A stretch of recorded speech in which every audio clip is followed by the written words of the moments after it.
You're listening to the Ranch Stewards Podcast, a podcast dedicated to the stewardship and conservation of grasslands, diverse ecological landscapes, and the salt of the earth individuals who dedicate their lives to this endeavor. And now here's your host, Haylie Shipp.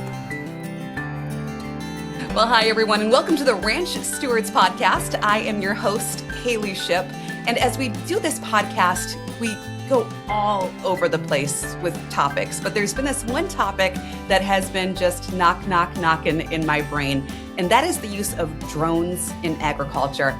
And I will tell you selfishly, as a rancher who is consistently wondering if I have all of my cows where they're supposed to be and if they're all in the right pasture, I just think if I could take a still shot over these animals, look at it on my computer and just count, that would be way easier than trying to drive through them and get a count as everybody's running by and doubling up. And so talking to my dad about it, who is also a rancher his entire life in North Valley County, his idea is always, could I use it to check fence lines? And so as we're sitting here as ranchers in Northeast Montana, we're twirling around on the idea of how could we use a drone within our operation? And does it make sense? What sort of a price input is that? We have no idea where to start. And so that was the nexus for this episode of the Ranch Stewards Podcast. With me, I've got Kari Koss, Jason Hanlon, and Maida Knapton. Each have their own role sort of related to drones. And so I'm going to go ahead and let you all introduce yourselves. Why don't we go ahead and start with you, Jason? Let us know who you are, kind of where you work, and then why you're somebody we should be listening to on this topic to start out with. Yeah, so I'm Jason Hanlon. I'm the Northern Great Plains Land Steward for the Nature Conservancy. I live in Bozeman, but in the field season, which is from usually March till November, I'm out in Phillips County and Valley County. I do a lot of work with drones and a lot of other work for the Nature Conservancy as well. And my experience with drones is pretty extensive. I started using drones back in 2017, and I've done all kinds of projects in Montana and outside of the state as well. I've flown numerous wildlife species, mapped all kinds of different features on the landscape, and I have logged probably close to 700 flights or more at this point. So, I've been flying drones a long time and have experienced a lot of things that can go wrong, things that can go right during drone operations. So I think flying a lot helps any pilot gain really good experience and understanding of what drones are capable of doing. So, yep. Great. Jason, happy to have you with us today. You were brought to my attention by Maida Knapton. Maida is our mapping specialist with the Ranchers Stewardship Alliance. Now, Maida, you don't really use mapping or use drones for your mapping, but we were able to get you a drone because you wanted one, which is the cool part about our job. If you want something long enough, typically you can get it and we can figure out a place that it works within the framework of RSA. So talk to us about your experience with drones and a little bit about you as a mapping specialist. Yeah, so at the Rancher Stewardship Alliance, I am the mapping and GIS specialist.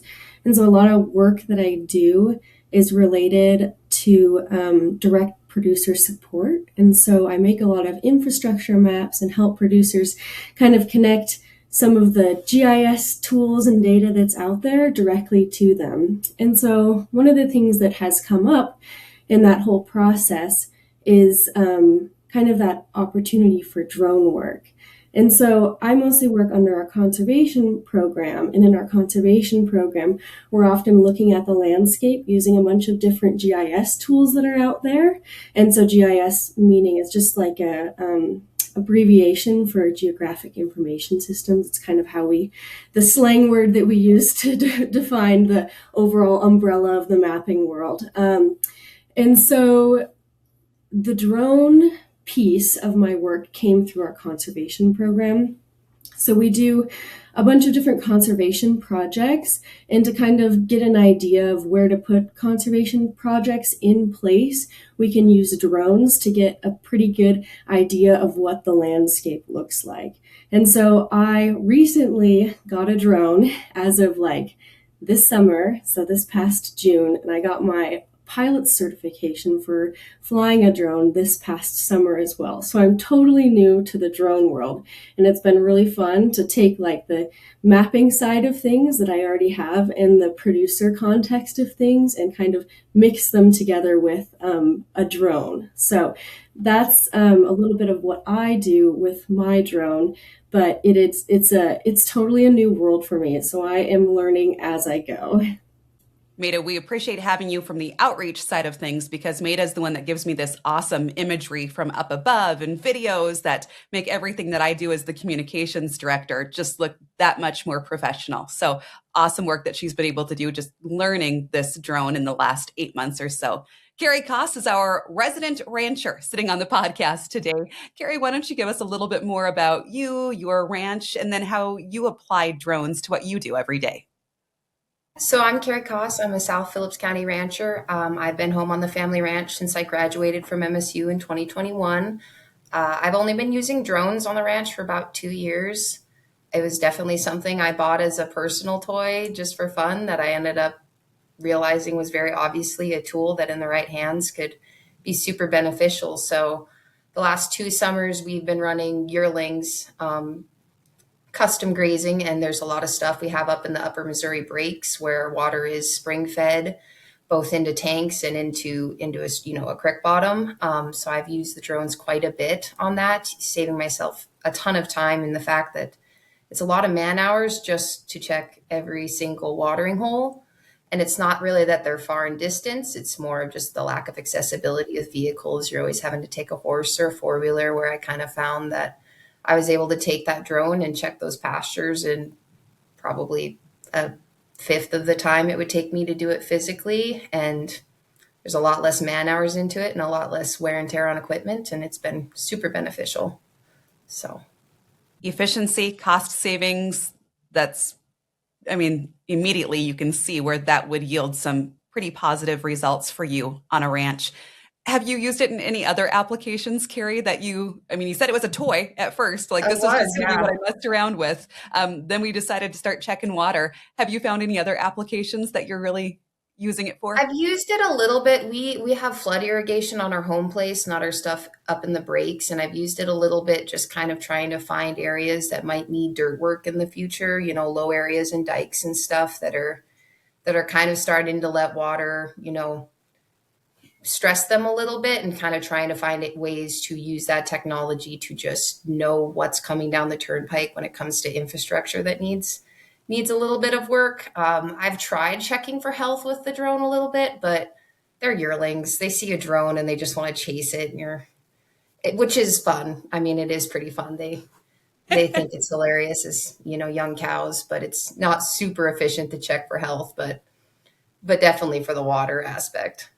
So, Kari, we're going to get into, and I'll probably throw a lot of these specific questions about models and types and price ranges to Jason, because he's our drone guru on the call today. But for your drone specifically that you used, if you don't mind, how much did you invest into it?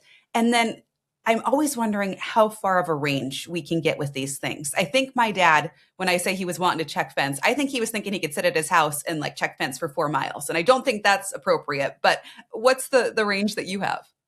So mine is a DJI Mini 3. It was actually a Costco drone, very affordable, $450 approximately. It definitely wasn't over that 500, but where in the 400s exactly, I can't remember. But I think it's 10 kilometers is its max distance, whatever that is in miles.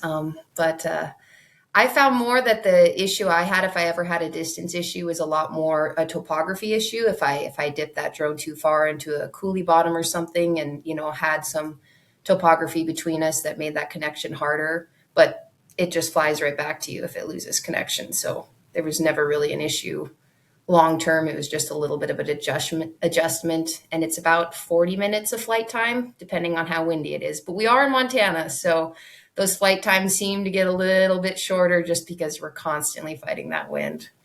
So Jason, you work a lot in north central, northeast Montana. Like Kari said, we've got wind as an absolute element. There is varying topography. Where I'm at, it's flat as pancakes. So I'm not going to lose sight of that drone. You can see your dog running away for days up here. But if you have folks that are interested in drones, and they're just starting to get into it. What do you suggest to them as far as, models or places to research? I mean, what is your kind of like, here's my Cliff's notes on Drone 101? Yeah, the landscape of drones and drones that we're able to use is changing really quickly right now. Um, some of the new laws are going to start prohibiting a a Chinese manufacturer called DJI, which is the same model that Kari uses, that Maida uses, that I use, and it's really unfortunate because they actually make probably the best consumer drone in the world at a really cost effective price. And so the drone, I've used all kinds of models of DJI drones from the biggest to the smallest. The drone that I'm using now is a DJI Air 2S, which is really compatible with the different software that we use. And for a model like that, one of the things I always recommend, especially when you're considering going out all day flying, is it's probably best to get a drone package. So a drone that comes with a case, that comes with extra batteries. If it's possible, it's good if you can find a quick charger, and then get an inverter for your vehicle so you can kind of charge batteries if you're out all day long. And quick chargers work really good because they'll charge batteries simultaneously, whereas a lot of the manufacturers' chargers will charge like just one battery at a time. So depending on how much you're flying in a day, it's always good to have extra batteries and a hard case, something that you can kind of carry the drone in to keep it safe and protect it. We're set up a little differently than probably everybody else. So we do so much drone work that we basically outfitted a Toyota 4Runner as a mobile office. So we have a laptop stand in the front of the vehicle. We have a pull out, like a slide out box. We have a really beefy power inverter. And so we can basically put different types of drones inside our pull out box. We can charge batteries and we can stay out all day flying. And then we can download images as we're going from one place to the next on the computer in the front of the vehicle. So we've kind of set ourselves up to be really efficient and able to do this kind of work like all day long. So that's a little bit to the extreme if you're doing it all day. But I just recommend getting a hard case, extra batteries, and that kind of stuff. That's really important, and have extra SD cards. It's always good to have like two of everything if you're out all day flying. Envisioning you all as sort of that tornado chaser setup. It is. Yeah, it kind of got is. Everything. Yeah, it kind of is set up like that. I mean, it is a mobile office. I mean, that's like my office. So I spend all day just flying and moving from place to place. Yeah. So Jason, you mentioned SD cards. Obviously, these drones that we're discussing, they all have this visual element. They all have a camera to them. That's that's a main point of having a drone. Yeah. Everything, it's all downloadable. There's nothing that's just like a live time drone, like a live feed drone that people have to worry about staying away from. Or are there some that record and then some that just video in real time? I think actually most of these drones nowadays, they do come with like a live feature. However, given the nature of where we live and where we work, and having service to do that is probably not going to work. I mean, you know how spotty cell service can be out where we're at. So it's not like that makes any kind of sense. And for the work that we do, we're not interested in doing anything live. I mean, most of the stuff we do is we just go out, we collect data in a specific area. We're not like videotaping someone's house or videotaping what somebody's doing. We're primarily just taking pictures of an area of interest. And yeah, that's what we're interested in doing. So I know people can kind of get a little nervous about drones and there's obviously a lot of, you can go down any kind of rabbit hole online and find some bad stuff if you wanted to, but we're not interested in that kind of stuff. I mean, we're interested in collecting data of specific areas and yeah. So Jason, the application that you all are using it for at the Nature Conservancy is more conservation focused. You're looking at what's going on the ground with wildlife or with the grasses. Yeah, and I think a lot of folks already know about the grass bank that we operate at the Matador. And so one of probably the biggest mapping project I do every year and have been doing since 2017 is mapping prairie dog towns. And so the ranchers that participate in the grass bank, they actually get a discount off their grazing lease, depending on how many acres of prairie dogs they have on their home ranches. And so every year we have to get really accurate measurements of the size of these prairie dog towns so that we can apply the proper discount, and these folks can get the proper discount off their lease. And right now, I think at its height, the number of towns we had, it was like in the 80s. There were 80 something prairie dog towns that we flew. Right now, it's probably in the 60s. But it's a lot. It's a big undertaking every year to go out and map all these. And we have to, we just have to get as accurate of information as possible to make sure that folks get the best benefit. Maida, talk to us about the drone model that you have. Jason gave the letters, JBI, JDI. I have so the primary drone I use right now is a DJI Air 2S. Yep. Okay, perfect. And then Maida, I know yours was at the recommendation of Jason, the model that you have. So talk to us about your drone, and have you named it yet? Does it have a name? I should name it. That is a good idea. All of ours have names. Oh, Come on, Maida. Oh, Maida. I should name it. So similar to Jason and Kari, I have that DJI Mavic 3, or the DJI being the brand, and then the Mavic 3 being the model. And so the Mavic 3 drone that I have, it has a couple of different cameras on it that can see different wavelengths. So it does a really good job of looking at vegetation health past what we can see with our eye.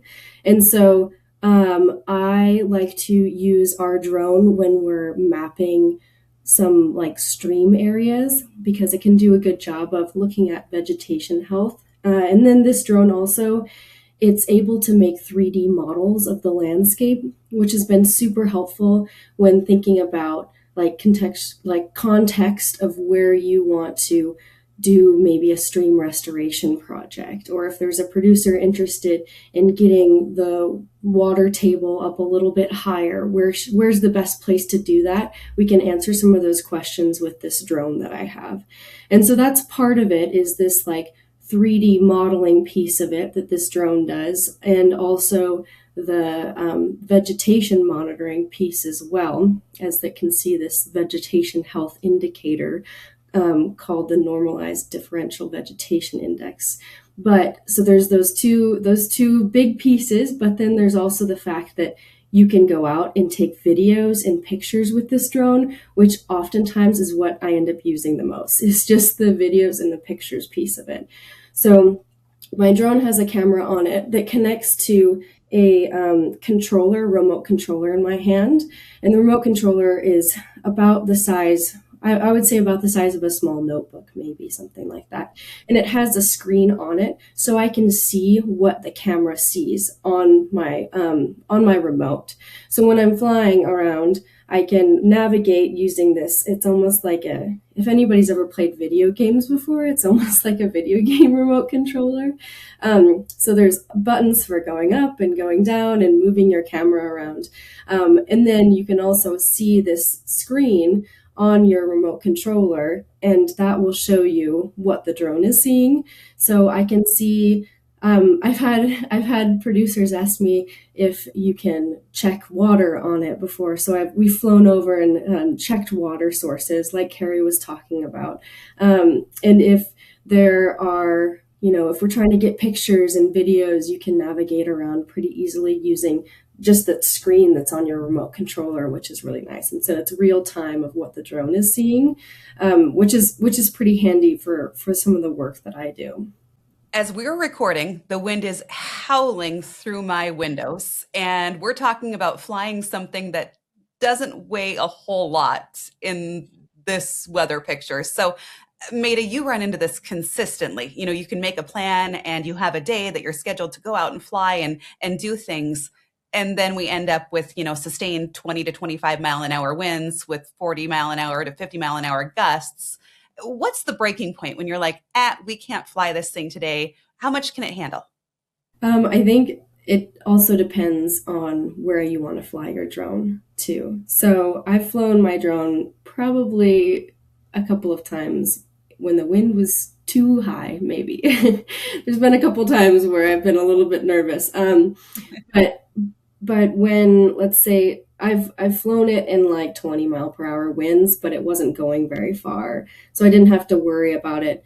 Like if the battery was, the big thing is it loses battery really fast because it's using a lot of extra energy to stay in one place. And so if I had an area that I wanted to fly and I knew that it was a small area and it was close and it was windy, then I might go and fly it.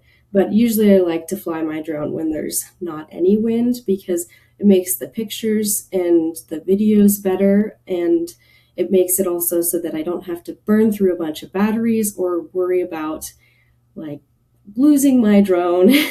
So it's kind of like a risk tolerance and risk mitigation factor too of what you're comfortable with. But Jason really has had some wild stories too of his drone experience and wins. So I'm just kind of like learning to dip my toes in it now. But Maida, before I make Jason tell us stories, what was the price point for your drone? I'm sure you bought a whole package with the extras like Jason was talking about, but what did our organization, what did we pay for that drone that you could apply for us?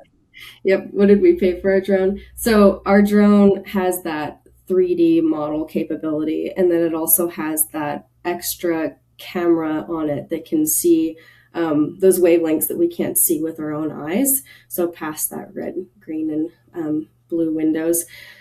And so because of that, the price on it is a bit higher. So it was around $8,000 for the whole package. And so that means the package piece of it is like Jason was talking about is I got the drone and I got the hard case, and which is really nice. The hard case has been great. I've strapped that thing to a 4-wheeler several times, and it keeps my drone in place and keeps the dust out.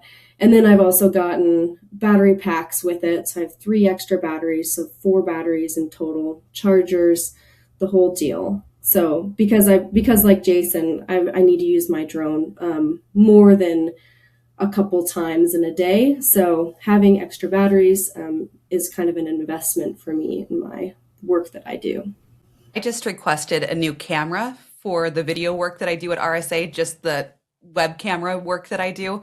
And it cost $180. And I was reluctant to make that ask. You just made me feel way less guilty about spending $180. So, but as you said, it's got a lot of extra capability, and the way that you're able to expand that spend and help multiple ranchers in the region is well worth it. So, but yeah, it also showcases that between what Kari is buying from a very utility standpoint and something that's easier to stomach on up, I mean, I'm sure that the range is quite varied. All right, Jason, Maida queued you up to tell us a story. So talk to us about this rip-roaring experience of flying these drones in the wind. Yeah, since you brought up kind of the price points, I'll give you ours too. So ours was probably about $2,200 for everything. So it's kind of in between the two drones that we're talking about here. So ours is kind of like a mid-range price. So yeah, there's all different price ranges you can get them at. Yeah, I've had all kinds of wild experiences with weather. I'd say in the early years when we were flying like the Phantom 4s, which is a little bit of it's kind of shaped like a square. It looks like a box almost, the drone itself. The drones we're all flying now, they fold up into these little tiny packages, and they're really kind of cool. But those drones, the tricky part about those drones sometimes in heavy wind was just getting them to take off. Sometimes the wind would be so strong that it would tip the drone over before you were even able to launch. So oftentimes, and even still with some of these smaller drones, I use the vehicle as a wind block just to get it off the ground. And then once it's flying, you're usually okay. My kind of threshold with those older drones was around 12 to 15 miles an hour. I think sustained 17 miles an hour now is kind of where I would feel like I'm really kind of pushing it, because once you start climbing and start flying, like Maida mentioned before, the battery really starts to run out fast. I've got hung up in some wind that was really significant flying what's called an autonomous flight. So it's just like a push button flight. So you basically set up the flight beforehand and you just push the button and the drone just basically flies itself. And I got hung up in wind and the drone was right overhead and it was full speed ahead and it just wasn't even moving. It was just the wind was so strong, the drone was just like hovering above me, trying to cut through the wind. And I think one of the other significant things I've experienced, and I've experienced it twice, is prop icing. So prop icing is something that can also happen with drones. So if the temperature's near freezing, if there's a lot of moisture in the air, if it's foggy, that's kind of an indication to really be careful about flying your drone, because if you get up into that cooler air, the moisture will just freeze right on your propellers and it makes the drone really unstable. Fortunately for me, I didn't have any accidents. Both times it happened, I was able to land the drone just fine. But it was a really interesting experience to see the propellers just covered in ice. So that's something else to kind of be aware of is prop icing. And the conditions have to be perfect though. It has to be that kind of freezing fog and temperature has to be just right. I think for us, the thing we deal with the most, is the wind. And more often than not, when the wind is too strong, I just don't fly, just to be on the safe side. And because it's just hard. It's hard on the drone, it's hard on the batteries, and it's probably just better to stay on the ground sometimes. Anytime we do anything that A, involves a financial investment and B, involves technology, I think it's really easy to talk ourselves out of it or be a little bit spooked as ranchers who don't have a big technology background. So, Kari, what was the learning curve to getting this figured out? I think the learning curve on flying isn't as bad as people probably would expect, especially because there's so much technology in drones for like auto leveling and stuff. Like you don't have to babysit them as much as people might feel like they have to. They have a lot of safety stops and stuff. They're very hard actually to crash into things. They'll usually stop themselves, unless you're really going for it, they're pretty good at that. As for like the cost side, I mean, as ranchers, everybody should be looking at opportunity cost more. I mean, what could I be doing with the time that I'm saving? Like a $400 drone, even at $15 an hour, that's only 20, 30 hours like of your time to pay for it. If I go up and it would have taken me 6 hours to ride all those water spots and it took me one, like there's 5 hours of value that I now have, especially I used it the most during, June and July where we're haying and I have to pull myself away from the haying side to check the cattle side. And it's hours of time I could be doing something else that has a lot of value. So I found it was really easy to learn, honestly. I think more people should just get a $400 drone, $500 drone and learn. And I've definitely gotten to a point where I'm more comfortable with it and would be comfortable paying for something at that higher price point, getting up to that $2,200 one. I have a drone that my phone is the screen, where you get into those higher quality drones, you get a screen with it. So I did run into some issues with that where it was frustrating. I'd be flying and like, I need to call somebody and tell them what I'm looking at. And I'm like, I can't till the drone gets back because I need to see what it's seeing. But I think it's actually a pretty, like I said, for $400, $500, I think it's a very cheap investment to pay for itself quite quickly, just in your time saved. So Jason, Kari gave me an answer in kilometers.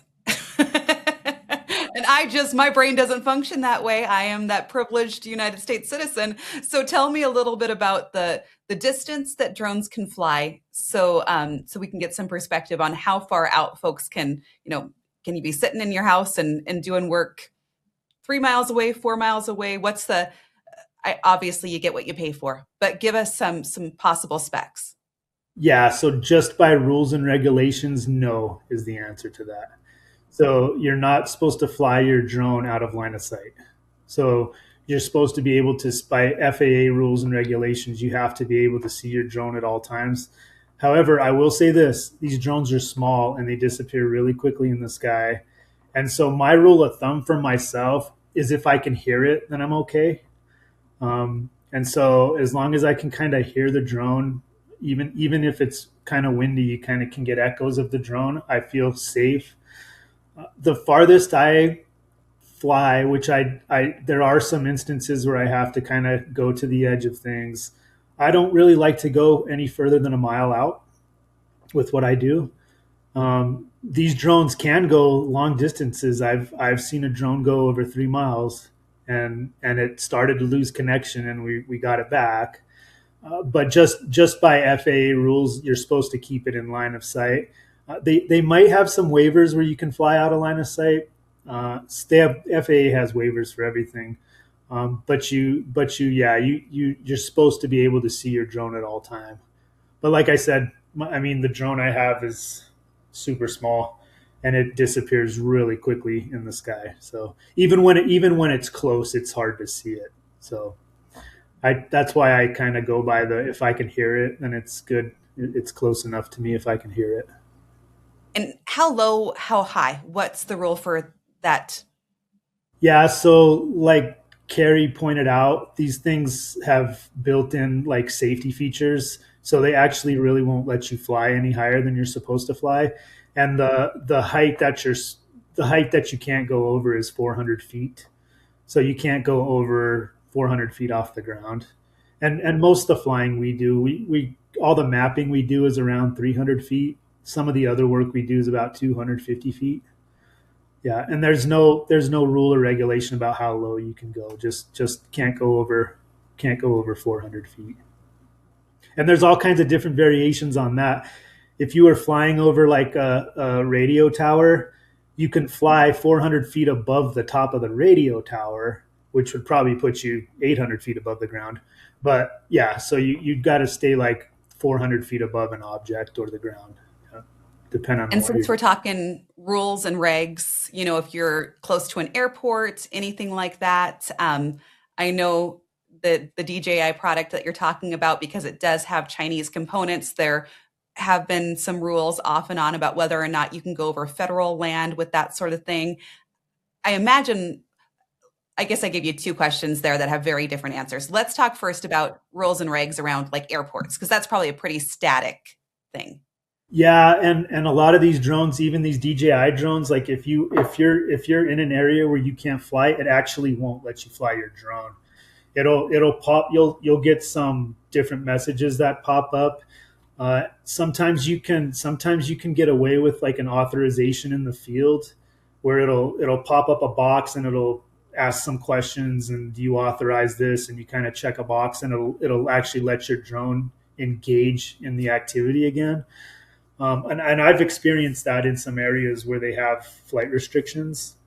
And actually, Phillips County has some areas with flight restrictions, and you actually do have to authorize the drone to do what it has to do. Near airports, I think it's a little bit more strict, and you really aren't supposed to fly near airports without authorization. So yeah, you can't. That's one of the things that you really can't get away with unless you have the right permissions. I've actually experienced it once where I could not get my drone to fly. Yep. Similar to what he said, Maelstrom was actually practicing out here. There you go. So it actually, by map, it tells you like this is a no-flight zone. It's pretty much booked out to an extent, like by the military. I don't know if I could have overrode it. I didn't really try. Yep, I've experienced that a couple of times too. So.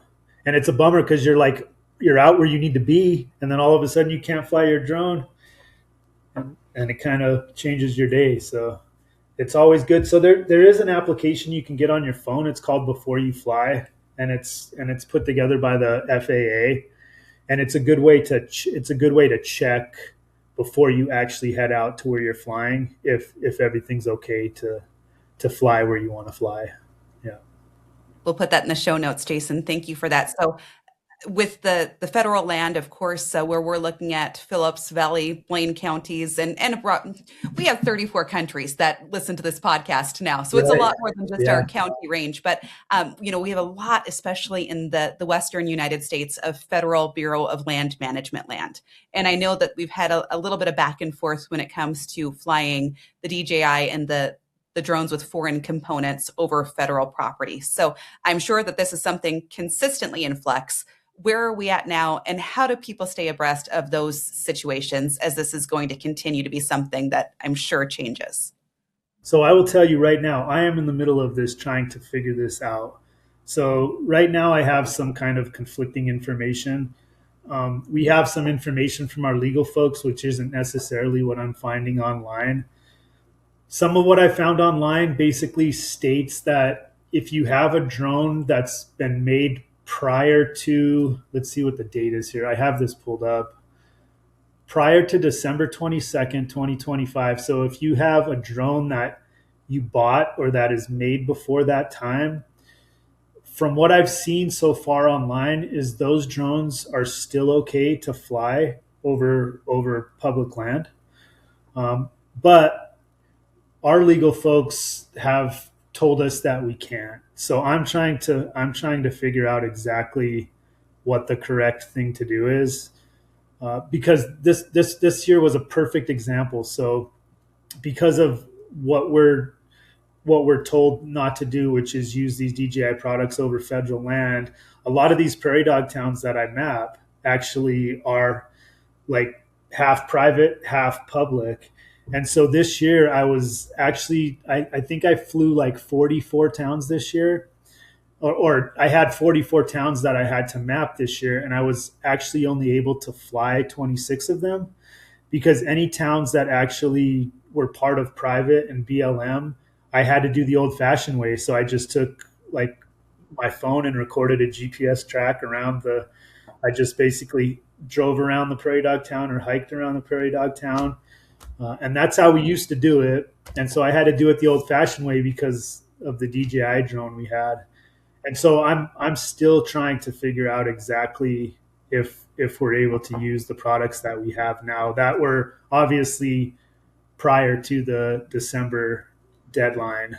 So I'm hoping that we're able to keep using what we have. Now, the good thing about DJI is that you can still use these products on private land.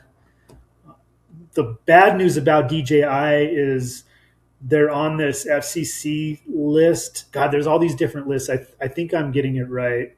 So what's going to happen now moving forward with DJI products is you're not even going to be able to buy them.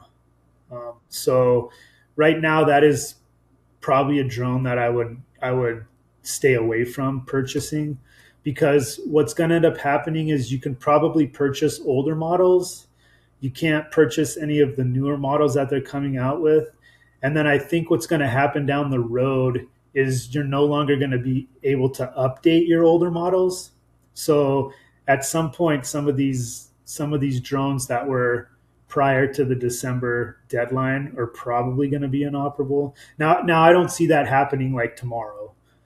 So Maida and Kari, I'm sure we'll all be able to use our drones for quite a while still. But I think ultimately DJI is one of the products that folks probably might want to think about before purchasing.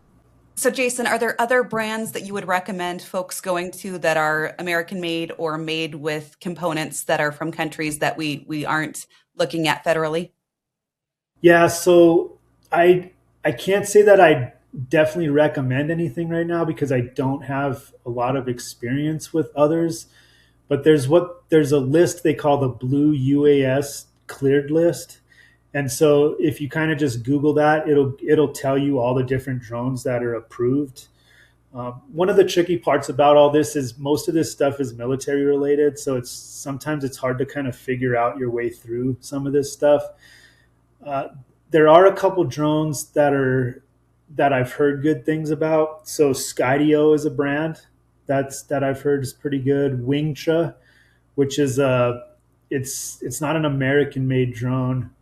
I feel like it might be a European made drone. the Skydio, I think, is an American-made drone. So most of these drones that are approved now are American-made products, and this is the unfortunate thing about these new drones is they're probably 5 to 10 times as much as the drones we're flying now, cost-wise. So we're considering what to do next for our drone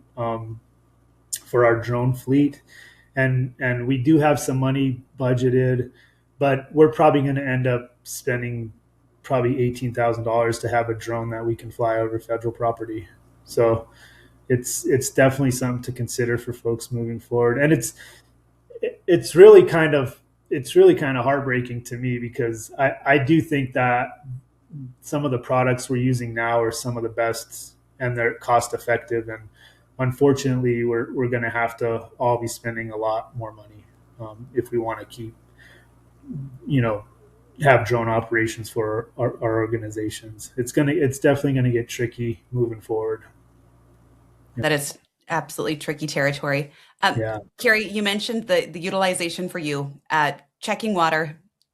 You mentioned cattle health as kind of a funny aside that with yearlings, they're too interested in what that is to really, do too much interaction there. Are there other applications on the ranch that you all have tried and failed, or ways that you think that you want to try to utilize this drone in the future? There's definitely just the documentation aspect. It is we see maps all the time, but it's still a very different experience to fly a drone over a pasture you've seen a million times on the ground. I think it's just a good way to kind of make your mind look at it a little bit different. You'll see things a little bit different. I've flown it at a couple like social events, like, oh goodness, I can't think of his first name, but the Kinford yes, Bob. workshop that was at Dusty and Margaret's. I kind of flew it a little bit then, trying to kind of get some height, just so people could kind of see the stockmanship from above and stuff. And that was just a fun thing to share with everyone that was there, a different perspective. But yeah, I've enjoyed seeing the ranch from above in a different way. I think it's just kind of made me think a little bit different about certain things and just been helpful. But I haven't necessarily tried looking at fence lines or anything with it, just because of the flight time. I think you could find that gets really tedious. And even though the quality of video is very good, I feel like you'd find yourself going really slow unless it was extremely large breaks. That's just my personal kind of thought on that. For folks that are interested, we did have a webinar that was about seeding by drone. It was a gentleman in Canada who actually packed around seed and did fall seeding by drone. His name is Steve Kenyon. So that's on the Rancher Stewardship Alliance YouTube channel. His discussion was much like you all's discussion about the wind. You're carrying weight. And so your batteries were really, it was like 7 or 8 minutes of flight he was getting by the time he was lugging around seed, but it's something he does for hire. I'm thinking we talked about taking pictures from above, being able to count cattle really easily, obviously when they're not moving. I'm also thinking right before you do a gather in a bigger pasture, it would be really nice to be able to see if there really isn't anything in that back corner. So you don't have to ride all the way out into that back corner, but you've got everything pushed up. Maida, do you hear anything else from folks that are thinking, I could also use this on my ranch for X, Y, and Z? I think the biggest things that folks have been talking about is figuring out where their animals are in a pasture, like we've kind of talked about, and then checking water is the other thing. The other application that I've heard it be used before that I personally haven't used is counting bales too, after you have hayed, to get an idea of like how many, like just a bale count. Drones can be a pretty easy way to do that from above. So, but that's the only other application off the top of my head that I know of that I think I've heard folks use.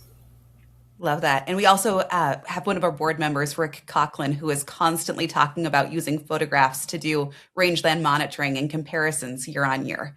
And I'm thinking if you could strategically set up some of those points that you're going to take drone imagery, same time of year consistently to look at how the grass differs. What a strong tool to have. Jason, any other rancher applications? I'm thinking just really on the ground stuff that folks might not be thinking for drones, or maybe they are thinking and it doesn't work as well as they might have hoped. Well, I like that you brought up the kind of taking pictures over time. So one of the cool things I like to recommend folks do is set up autonomous flights. So there's different flight applications you can use that you can actually set up a flight to where the drone, you just kind of push a button and the drone goes and does what you tell it to do, like a robot. And what's neat about that, especially when you're talking about taking pictures over time, is you can use that same flight plan year after year after year after year, which means the drone's going to fly to the exact same spot, take the exact same picture. So it really takes the guesswork out of taking a picture in the exact same spot every year, which is really cool, actually. Then you're not having to fly and hope that you're in the right spot. You can actually just push the button and it goes. So I think autonomous flight is something to consider, especially when you're doing repetitive stuff like that. I've counted hay bales, it works really well. I've counted cows, it works really well. And there are some applications you can use that'll actually do the counting for you. So you just take the picture and kind of plug it in, and AI will count whatever you want to have counted. I've got a 2-year-old. He counts cows for me every day. We only have 10 cows, but he counts them every day. We have much more than 10 cows. He just gets stuck at 10, but it's very cute to watch him. As we close out, Kari, I have to ask, you're a multi-generational rancher, and obviously you're the young generation on the ranch. How was this, showing this to your dad, and how has he received this? And I just always love that discussion of bringing new things onto a ranch that's been in operation. I think there's always a disconnect between the older generation thinking something's cool, but having no interest in learning how to do it.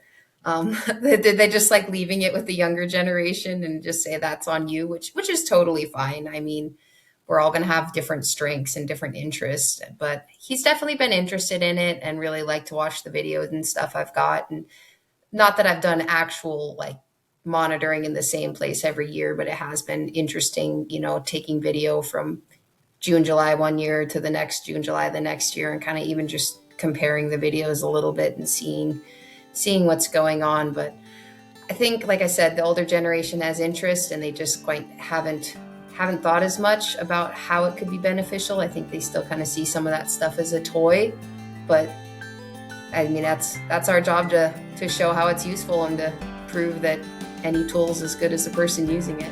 Kari, Jason, Maida, I am always blown away by the caliber of individuals in our web. If you enjoyed this podcast, we would love it if you would like, share, subscribe, all of the ways that you can help to make our podcast and our mission at the Ranchers Stewardship Alliance more successful. Ranching, conservation, communities, a winning team. You've been listening to the Ranch Stewards Podcast, a project of the Rancher Stewardship Alliance. If you like what you heard, head to ranchstewards.org for added content, or follow the Rancher Stewardship Alliance on Facebook and Instagram.